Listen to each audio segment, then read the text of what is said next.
Hi all, எல்லாம் எப்படி இருக்கீங்க? சரிங்க, இன்றைக்கி நம்ம மாமா கிச்சனில் என்ன செய்ய நினச்சோன்னா சிம்பிளாக ஈஸியாக குயிக்காக முடிக்கிற கீ ரைஸ். ஓகேங்க, அதுக்கு தேவையான பொருளை வச்சுருக்கேன். அது என்னென்னு உங்களுக்கு சொல்கிறேன். சரிங்களா? தாளிக்க நான் கீ எடுத்து வச்சுருக்கேன் 2 ஸ்பூன் அண்ட் அரை ஸ்பூன் ஜீரகம் போடுவேன். பச்சை பட்டாணி அண்ட் பட்டை, கிராம்பு, ஏலக்காய், bay leaf, ginger garlic paste, நீட் வாக்கில் கட் பண்ணி வச்சுருக்கேன் ஆனியன், நீட் வாக்கில் கட் பண்ணி வச்சுருக்கேன் chilli, curry leaves and coriander leaves.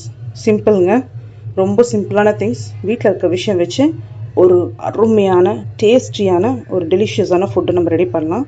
ஓகேங்க, காட்டுறேன் எப்படி செய்கிறதுன்னு. ஓகேங்களா? இது ரொம்ப சிம்பிள் அண்ட் ஈஸி, ரொம்ப ரொம்ப குயிக்காக முடிஞ்சிடும். ஒன்றும் இதில் தேங்காய் பால் சேர்த்தா செம்ம அட்டகாசமாக இருக்கும். பட் நான் இன்றைக்கி தேங்காய் பால் யூஸ் பண்ணலை. ஈஸியாக குயிக்காக முடிக்கணுன்றதுக்கோசம் சிம்பிளான விஷயத்தை வச்சு நான் செய்கிறேன். ஓகேங்க, எப்படி செய்து பார்க்கலாங்களா? வாங்க போகலாம். நான் குக்கரில் தான் செய்ய போகிறேன். இப்போ நான் அந்த 2 ஸ்பூன் நெய் எடுத்து வச்சேன் இல்லைங்களா, அதை நான் போட்டுறேன்.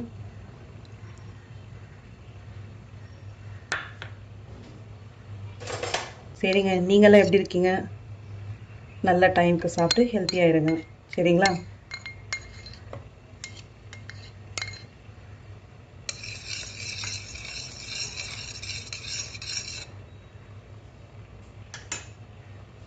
ஓகேங்க, கீ நல்லா உருகிடுச்சு. நான் ஆக்சுவலி இந்த கீ ரைஸ்க்கு சைட் டிஷ்ஷாக வந்து சிக்கன் கிரேவி செம்மையாக இருக்கும், அட்டகாசமாக இருக்கும். பட் நான் இன்றைக்கி பேபி பொட்டாட்டோ வச்சு ஒரு ஃப்ரை பண்ணலான்னு. ஓகேங்களா? அதுவும் நல்லாயிருக்கும் காம்பினேஷன். ட்ரை பண்ணி பாருங்கள். ஓகேங்க, கீ நல்லா ஹீட் ஆகிடுச்சு, புகை வருது. இந்த டைமில் நான் ஜீரகம் போடுறேன் அண்டு பட்டை, லவங்கம், கிராம்பு, ஏலக்காய் இருக்குது, அதெல்லாம் போட்டுடுறேன்.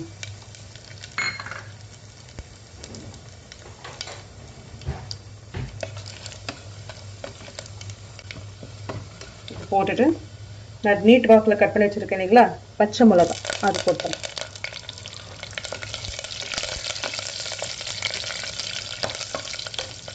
அண்ட் நீட் வாக்கில் கட் பண்ணி வச்சுருக்க ஆனியன். நான் ஒரு பிக் சைஸ் ஆனியன் தான் எடுத்தேன்.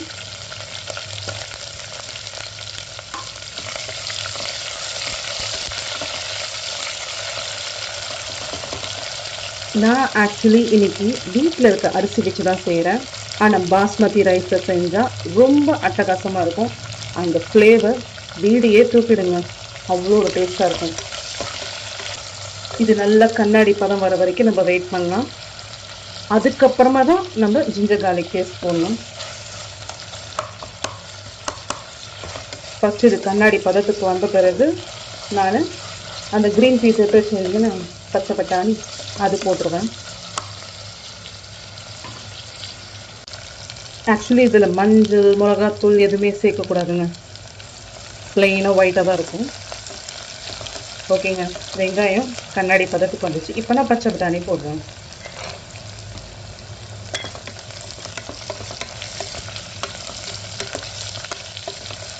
இப்போ இந்த ஸ்டேஜில் நான் ஜிஞ்சர் கார்லிக் பேஸ்ட் போடுறேன்.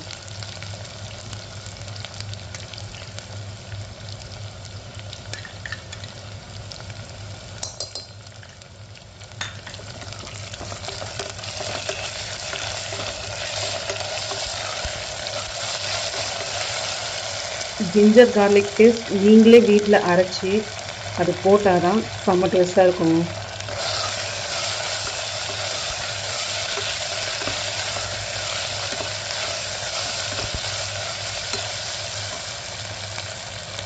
ஓகேங்க, இப்போ நான் இந்த ஸ்டேஜில் ஆல்ரெடி நான் ரைஸு கழுவி வச்சுருக்கேன் 1 டம்ளர் அரிசி, அதை நான் இதில் போட போகிறேன். சரிங்களா?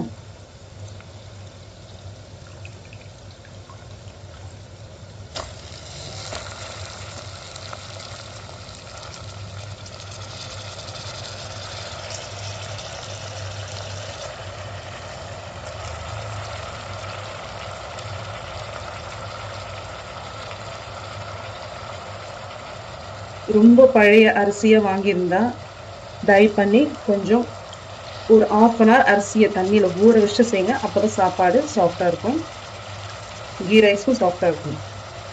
புது அரிசியாக இருந்தால் உடனே கழுவி போட்டுடுங்க, இல்லைன்னா குழஞ்சிரும். மீடியமாக இருந்தால் இந்த மாதிரி நார்மலாக கழுவி போடுங்க கொஞ்ச நேரம். ஓகேங்க, அரிசி போட்டாச்சு. இப்போ அந்த கீழே இருக்க அந்த கீழே ஃபுல்லாக மிக்ஸ் பண்ணி விட்டுருலாம்.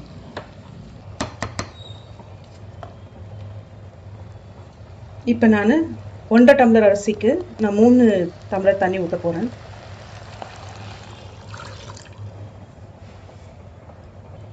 பாஸ்மதி ரைஸாக இருந்தால் 1/2 கிளாஸ் தண்ணி கம்மியாக வைங்க, இல்லைனா குழஞ்சிரும்.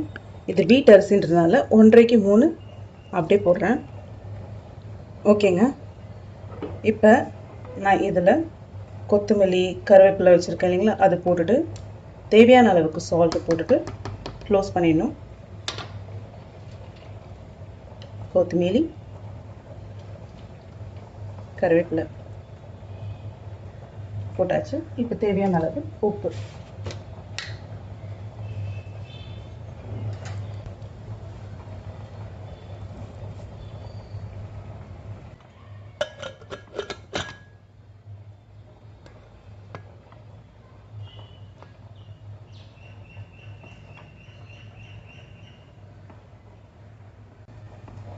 ஓகேங்க, குக்கர் க்ளோஸ் பண்ணி வச்சாச்சு. பார்க்கலாம். ஓகேங்களா, 2 விசில் அடிச்சோன்னா உங்களுக்கு ஓப்பன் பண்ணி காட்டுறேன். அஞ்சு வெயிட். சடா, கீ ரைஸ் ரெடி. ஓகேங்க, நீங்களும் இதே மாதிரி வீட்டில் செஞ்சு சாப்பிட்டு பார்த்துட்டு எப்படி இருக்குன்னு கமெண்ட்ஸ் போடுங்க மறக்காமல். ஓகேங்களா, சரிங்க. இப்போ நான் அந்த மாமா கிச்சனுக்கு கிளம்புறேன். சடா, பாய்.